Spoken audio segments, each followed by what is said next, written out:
Welcome everybody. Shir number 967. We're learning today Le'ilay Nishmas Moshe Doif Ben Rabaran Zizel.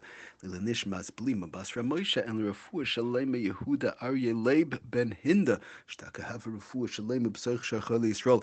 Getting back to our malacha of MEMACHAIK, MEMAREACH. So I just want to talk a little bit more about the soap issue. We had a shir in reference to soap.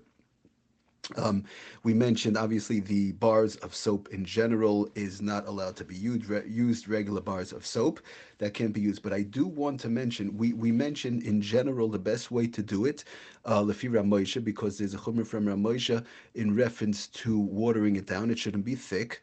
That before Shabbos you water down you make the soap thicker liquid soap, you make it thinner.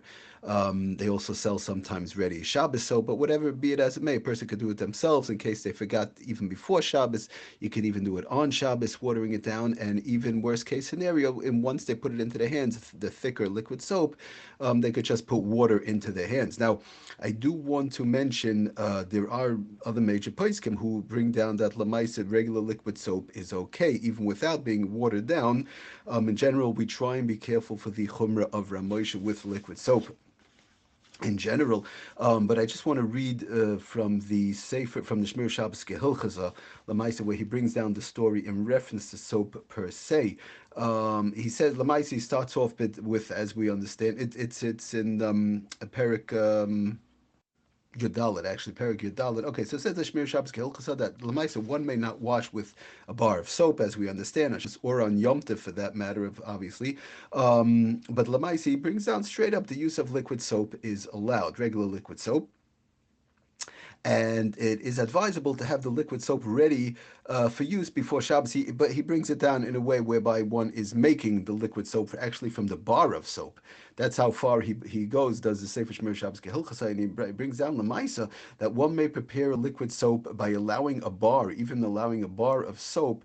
Maybe you could call the bar itself a klisha malachta le'isr, possibly, in reference to the muksa part, but be it as it may, actually, just to read real quickly from the Sefer Muksa by Rabbi Simcha ben Cohen, Shlita on page the Sefer Muksa that he wrote on page 98. Lamaisi Taka puts it down as a regular bar will be Klisha Malachta Le'isr. It's always, when we learn Hilchas Muksa, Bezras Hashem, the halachas of Muksa, we're going to see it's extremely, extremely important to know what classification. When something is actually Muksa, it's not just time we say, well, it's Muksa. You have to know the classification as to which category it falls under, because then depending on the category, there's certain instances that certain things could be done in reference to that item. Okay, but we'll talk obviously much more about that when we talk about the halachas of muksa. But a klisha malachta le'isr, something that falls under that category, could be moved for itself or for the place. The Maisa, so he brings it down. Does Rav Simcha ben Ukon? He says a solid bar, a regular bar of soap, obviously can't be used, but it will fall under the category of kli shemalachtai le'iser, because one is forbidden, one is also to use the soap on Shabbos due to one of the three prohibitions of memachek, memareach, whatever the case is. A moilid could be moilid also. Okay, but be it as it may, since it does not have a permanent a usage on Shabbos, a permanent usage on Shabbos, it falls under the category of Klisha Malach Tila Isra. Okay, so that's where it falls under. Then by the way, just to read what he talks about in reference to liquid soap being muksa, obviously it's not muksa, but just to read how he brings it down in the muksa sefer that he wrote on page 99, according to many poskim, he says, according to many poskim, liquid soap is permitted to be used on Shabbos. Therefore, it's not considered muksa, right? Obviously, if we could use it, so thereby it would not be considered muksa. He brings that down, by the way, from the Kaf HaChaim, Aruch HaShulchan, and others. Accordingly to the view of those who prohibit the use of liquid soap, like we mentioned, that it should be watered down and so on. But let's say somebody has a thicker bottle of liquid soap. According to the view of those who prohibit the liquid soap, it is not muksa, because both opinions agree, right? Everybody agrees that one is permitted to use it in a mixture with water in reference to watering it down.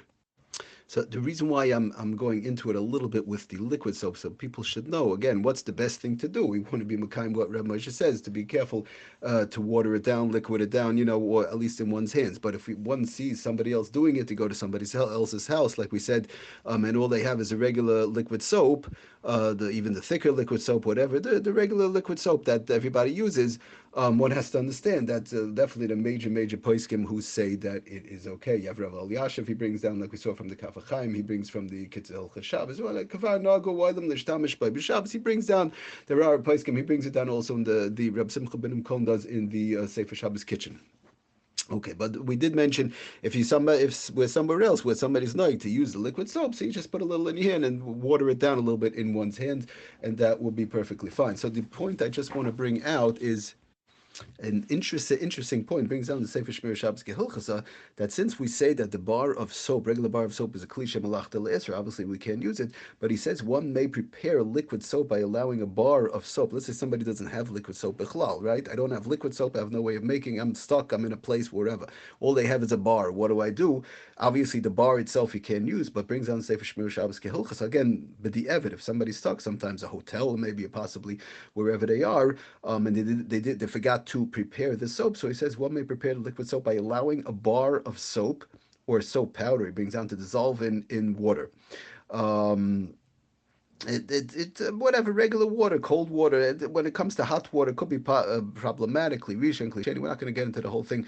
Be it as it may, regular water, regular cold water they have, and they could put in a bar even on Shabbos. He brings down the Maisa even on Shabbos, as the Shmir Shabbos Gehilchasa.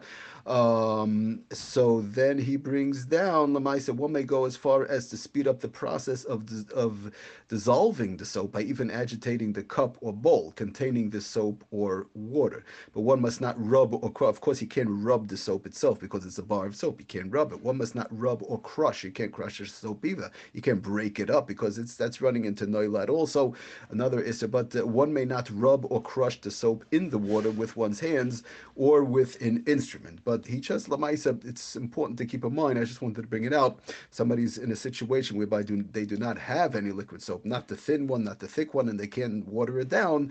So lamaisa, that's what he brings down. The Sefer Shmir Shabbos Kehilchasa b'Shasat Chak. One could take a bar and put it into the regular water and have it dissolve, and even as far as to speed up the process by agitating the cup or bowl. Again, not to stick your hands in, but just moving around the bowl even that far if they actually need the liquid soap. That's an important thing to keep in mind.